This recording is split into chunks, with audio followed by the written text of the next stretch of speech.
श्रीमद् भागवत महापुराण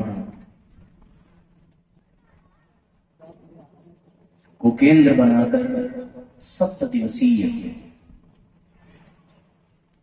सत्संग में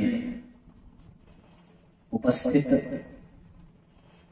शक्ति स्वरूपा माताओं बहनों, देवतुल्य भाइयों, आत्मीय बंधुओं,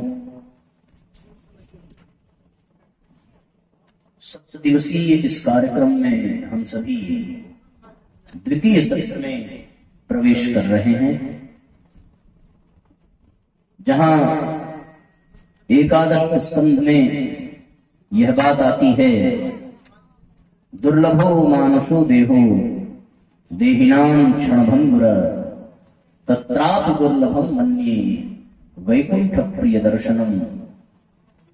कि सत्संग वैकुंठ प्रिय का दर्शन अत्यंत दुर्लभ है। इस क्षणभंगुर शरीर में ऐसी स्थिति में भगवान की अहेतु की कृपा से हम सभी को यहां भागवत महापुराण सुनने का सौभाग्य प्राप्त हो रहा है। दुनिया में चारों तरफ बड़ी व्यथा है, बड़ी समस्या है। काम क्रोध रूपी विषैले नाग और उनके द्वारा फैलाया गया विष पूरे समाज को विषैला बनाता जा रहा है। अब तो दृश्य ये है कि किसी एक शंकर के द्वारा मात्र पी लेने से विष मिटने वाला नहीं है। यद्यपि समुद्र मंथन से उत्पन्न होने वाले विष को इस संसार को बचाने के लिए भगवान ने कंठ में धारण किया और नीलकंठ कहलाए, पर आज केवल समुद्र मंथन से विष नहीं निकल रहा, बल्कि हर घर से, हर गली से, हर मोहल्ले से, हर मस्तिष्क से, हर भाव से केवल और केवल विष ही टपक रहा है। परिवार के दृश्य में झांक करके देखें, ऐसा वातावरण जिसे परिवार शब्द को कलंकित करने के लिए उपयोग किया जाए, ये विष ही है। घर की महिलाएं घर में ही सुरक्षित नहीं हैं, इससे बड़ा विष और क्या होगा। व्यसन जिसमें आज की युवा पीढ़ी डूबती चली जा रही है। बहुत ही कम उम्र में लोग नशे की ओर बढ़ रहे हैं।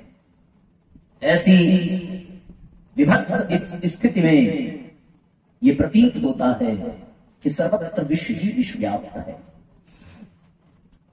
और उस विष को पीने के लिए केवल एक शंकर के वश की बात नहीं। यद्यपि उनके महात्मा को कम करने के लिए ये बात कही नहीं जा रही, व्यवहारिक ढंग से विचार करें तो आज शिव की पूजा करने वाले हर शिव भक्त को शिव के तरीके से विषपान करने की योग्यता को विकसित करने की आवश्यकता है। वो शिव जिसके बारे में ये व्याप्त है कि वो भांग आदि स्वीकार करते हैं, और इस बात के आड़ में न जाने कितने लोग नशे को अपना रहे हैं। वास्तविकता कुछ और है। वो तो इन विषैले पदार्थों को इसलिए स्वीकार करता है कि तुम उससे बचे रहो, और कोई देवताओं के पास ऐसी सामर्थ्य नहीं है जो इन विषैले तत्वों को अपने भीतर धारण करें। पर ये वही धारण कर सकता है जिसके मुख में भी राम नाम हो और जिसके हृदय में भी नाम हो राम का, और फिर दोनों के बीच में जो कंठ है वहीं पर ये विष स्थिर रह सकता है। न ऊपर जाके नुकसान करेगा क्योंकि राम नाम वहां भी है, और न नीचे उतरेगा क्योंकि राम नाम वहां भी है, तो जा नहीं सकता। तो फिर वैसा ही शिव जैसा निष्पान करने की योग्यता क्योंकि हम शिव की पूजा करते हैं, थोड़ी बहुत तो विकसित होनी ही चाहिए। हम समुद्र मंथन से निकलने वाले विष को भले न पी सके, लेकिन परिवार में यदि कोई क्रोधी स्वभाव का हो तो उसके क्रोध को तो पीना जरूर सीखें। परिवार में यदि कोई अभद्र व्यवहार करने वाला हो, कोई स्वार्थी हो, कोई लोभी हो, तो फिर उसके स्वार्थ और लोभ को पी करके हम शिव के तरीके से विषपान करने की योग्यता विकसित करें। जब इस दुनिया में सर्वत्र विष व्याप्त है तो मुझे एक छोटी सी कहानी याद आती है, छोटा सा उदाहरण याद आता है।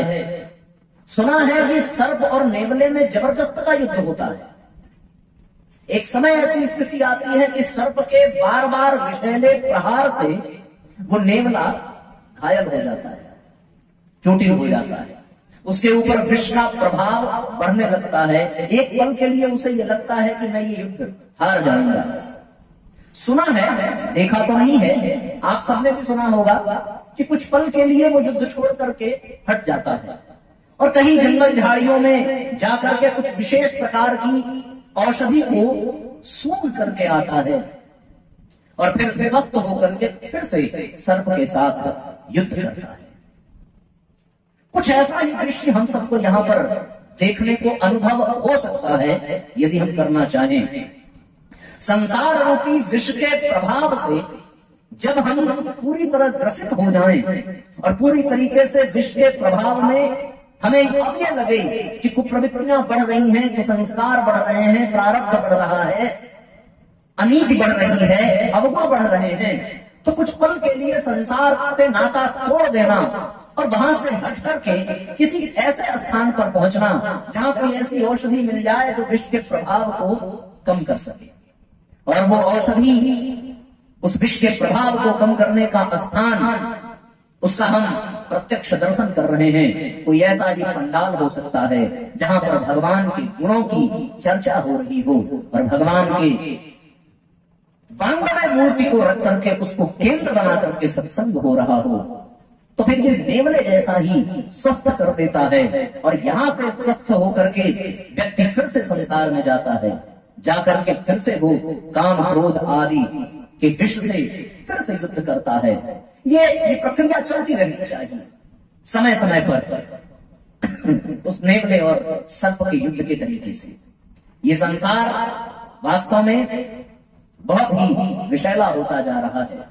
इसके विष को कम करने के लिए कुछ ऐसा ही करना पड़ेगा। हम पूरे दुनिया के कांटों को हटा नहीं सकते, पर अपने पैरों में चप्पल अवश्य पहन सकते हैं उन कांटों से बचने के लिए। हम इस दुनिया के विष को मिटा नहीं सकते, लेकिन कुछ ऐसा कवच हमें मिल जाए जो उस विष के प्रभाव से हमें बचाता है। और वो कवच कुछ और नहीं है भैया, वो केवल और केवल श्रीमद् भागवत महापुराण जैसा ग्रंथ है जिसके स्वाध्याय से, चिंतन से, मनन से, निधिध्यासन से हम अपने ऊपर एक कवच और कुंडल का निर्माण कर सकते हैं जो संसार के विष से हमें बचा सके। इसलिए आइए हम सभी श्रीमद् भागवत महापुराण में प्रवेश करें। यद्यपि बात तो ये है कि सोई जानहि जेहि देहु जनाई, जानत तुम ही वही जाई। बिना उनके कृपा के कोई उनको जान नहीं सकता, फिर हम और आप किस खेत की मूली हैं। तो ये संकेत भर है, यात्रा का शुभारंभ भर है। ऐसा नहीं है कि आज भागवत शुरू हुई और 7वें दिन खत्म हुई तो फिर अब उसकी आवश्यकता नहीं।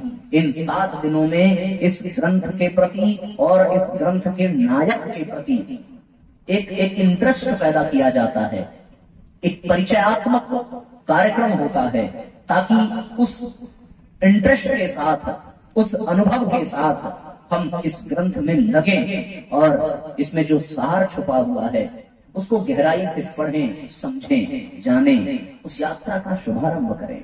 ये 7 दिन उसका एक ऐसी प्रक्रिया है जिसमें उसकी शुरुआत की जा सकती है। यद्यपि सुना तो पहले भी होगा और आगे भी कई बार सुनेंगे, पर हम लोगों की त्रुटि ये होती है कि जब 7 दिन बीता तो फिर न भागवत की पोथी से कोई रिश्ता रह जाता है, न भागवत से कोई रिश्ता रह जाता है। फिर तो ये ग्रंथ दीपावली की स्वच्छता अभियान में अलमारी के किसी कोने में पड़े रहते हैं।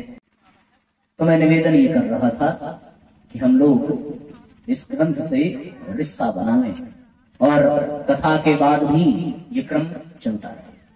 बोलिए श्रीमद् भागवत महापुराण की जय। बोलिए कृष्ण कन्हैया लाल की जय।